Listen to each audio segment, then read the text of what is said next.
Welcome to the Real News Network. I'm Paul Jay. We're in Beirut in a Palestinian refugee camp called Mar Elias. And joining us now to understand further what's going on in the Palestinian refugee camps and the Palestinian resistance movement is Dr. Suhail El-Natour. He's the executive manager of the Human Development Center. He's a member of the Central Committee of the Democratic Front for the Liberation of Palestine. He's a member of the Palestinian National Council. Thanks for joining us. Thank you. And you'll have to excuse the sunglasses because the sun is burning in my eyes and I won't be able to do this without them. So start off by just giving us a sense of who is the Democratic Front for the Liberation of Palestine and where does it fit in terms of the politics between Fatah and Hamas? Well, thank you for this question, because since a long time a lot of people are considering the situation of the Palestinians divided only between Fatah and Hamas, while at the beginning of our resistance movement there were no Hamas. There were only organizations of a nationalist, secular or leftist forces who are joined under the umbrella of PLO. We are, as Democratic Front, from the leftist side, who were, since the beginning, an integral part of the PLO. And we were the organization which promoted and proposed what is now the common national program for the Palestinian refugee resistance. If I understand it correctly, the Palestine Liberation Organization is a united front. It has different parties in it. The biggest party is Fatah, and then next after that is the Democratic Front for the Liberation of Palestine. Yes, and there are some small organizations which were left or disappeared with the process of time because they were nationalist and they didn't have any very big difference after joining the PLO and its common program. And the most effective, because Fatah was considered as a general broad organization, and the leadership was considered a little bit on the right, middle right, rightist, while the Democratic Front is the leftist. And Fatah was the organization of Yasser Arafat. Fatah was the organization of Yasser Arafat and the actual organization of Mr. Abu Mazen at the same time. He's the leader of Fatah. But Fatah constituency changed because there were a lot of trends inside Fatah which were also reflecting the broad constituency of our people of refugees. As at the beginning in 1965, the revolution began by Operation Commandos from the refugee camps outside Palestine, trying to go for the sake of the refugee right of return, as it was pronounced by the UN Resolution 194.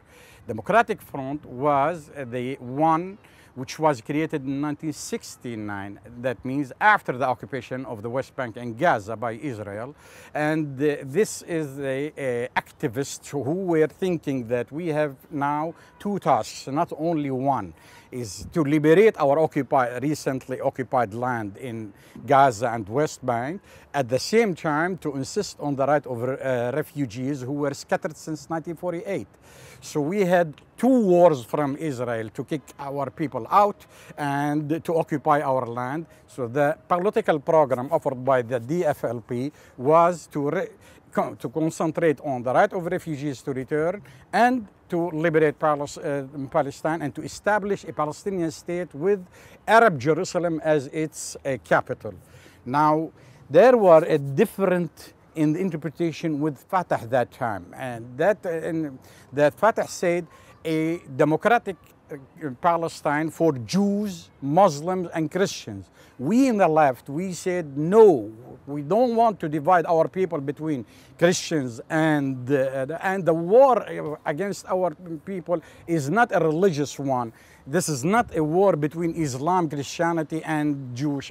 It's a war of national people who are occupying our land and oppressing the Palestinians. So this is a national struggle for liberation. That's why after long discussions and long struggle inside the Palestinian ranks, we adopted the program. This program of DFLP promoted the PLP in the eyes of the public. That's why the number of PLP augmented to be relatively consecutively number 2 inside PLO instances. I'm not quite understanding the difference. in terms of calling it a national struggle versus fighting for a state for Christians, Jews, and Muslims, what's the difference in where you want to end up? Oh, if we consider it a religious war, that means we are against all the Jews all over the world, because we want to liberate us from the yoke of the Israeli occupation, not from every Jew. We have Jews who are with the rights of the Palestinians to have independent state and the right of refugees. And in celebrating the catastrophe of 1948 in London, for example, there is a 1948 catastrophe remembered, which is presided by a lot of Jews who are giving a lot of support for the Palestinian right of return. I think this is was the difference, that we see the enemy is the occupying forces of Israeli state.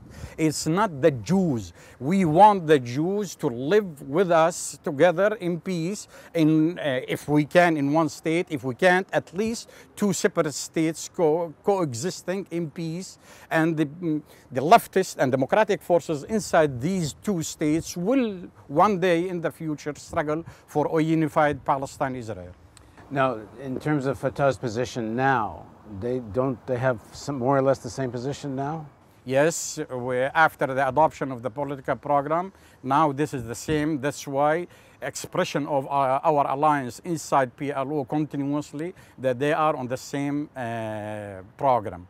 Now, there was a big division. I think a lot of it took place in the camps in Lebanon and elsewhere, if I have it correctly, in the 70s, on the question of whether to recognize the state of Israel and whether to negotiate or not. And to some extent, that still is part of the split between Hamas and PLO, where Hamas essentially doesn't want to have negotiations, they say. Where is that now, both within the PLO, and then a bit about this difference between PLO and Hamas? No, the difference is where that we wanted to struggle for establishing our state by kicking out the forces of the occupation, and we were ready to negotiate for this, while Israel was rejecting both.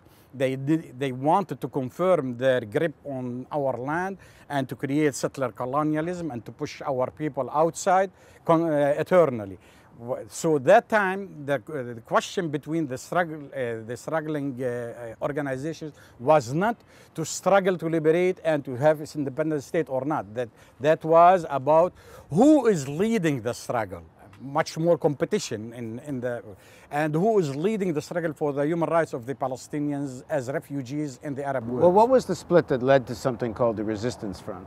Now it's clear. This was some kind of manipulation of Arab regimes' interference in the affairs of the Palestinian resistance, because there were a lot of organizations which were formed and encouraged by Arab regimes under the pretext this is an Arab cause more than only Palestinian cause. And that's why PLO was the umbrella to gather all the Palestinian fractions on the same struggling for getting in the Arab Summit after '74 the recognition as the sole legitimate representative of the Palestinian people. It was a kind of marginal independence from the willingness of Arab regimes, more than that the Israelis were negating our presence completely. That time, Golda Meir was the prime minister in Israel, and it was so famous she was repeating, Palestinians, I don't see any Palestinian, there is no Palestinian people, while we were very differently struggling to return our refugees to continue living together on our land after the liberation. When we interview Fatah, they point to the tactics of struggle that Hamas uses and say it's getting them nowhere, the kind of armed resistance, and that they've facilitated this movement to turning Gaza into a kind of prison. When you talk to Hamas, they say the peace negotiations are going nowhere, and those strategy and tactics are leading nowhere. What do you make of this debate or difference going? In the Democratic Front, when Mr. Arafat ratified the agreement of Oslo, which created a new qualitative situation in the Palestinian struggle, we were against the content of the agreement, because we protested that there was nothing mentioning the settler colonialism to be stopped and to dismantle the colonies created by Israel, because we were considering in the Democratic Front that the most dangerous situation for the Palestinians is to Judaize the Palestinian land occupied, especially Jerusalem, which is now everyone is realizing how dangerous it is. That's why we were opposing not the principle of peace, not the principle of negotiation, but the what was considered minus in the content of Oslo Agreement. This time, it was the beginning of creation of Hamas, because Hamas was not in the 60s, 70s, and 80s. It was not existent. There was a slow, minimal Palestinians working in some mosques and preaching about Islam on the name of Hamas as a branch of Muslim Brotherhood. So it was a branch of the big pan-Arab and pan-Islamic Muslim Brotherhood party. And they were not seeking the liberation of Palestine at that time. They were only preaching about how to make and to educate on Islam. So that was a very different. After the beginning of the first Intifada and the attacks of Israel against Hamas, Hamas joined the Intifada and began to be one of the fractions in the struggle for the liberation of Palestine. So when we speak now about the different positions, Hamas used the armed struggle when Fatah began to say that we began to get some fruits of our old armed struggle after the negotiations with Israel and having Oslo Agreement. So we have to wait, because Oslo Agreement was supposed to be interim for 5 years, and after that to declare the independent state and Jerusalem as capital and the return refugees. After 5 years, all the organizations, including parts of Fatah, were against the continuity of being silent and not to use the armed struggle against the continuous occupation. Until now, we are with the struggle militarily, at the same time with negotiations on fair basis to implement the UN resolutions, while Israel is insisting to have avoid negotiations and dialogue without getting any results and without terms of reference as UN resolutions. So the mighty Israeli occupation will impose on Fatah everything in such kind of negotiations. Abu Mazen accepted this with the pressures of the American actual administration. We are still refusing to go back to the negotiations because we consider this is a fruitless way to reach our inalienable rights, right of return, right to have independent state, and right to have Jerusalem as the capital. Okay, in the next segment of our interview, let's talk more about the Fatah-Hamas split and exactly where is the positioning of the Democratic Front for the liberation of Palestine. So please join us for the next segment of our interview with Sohail El-Natour.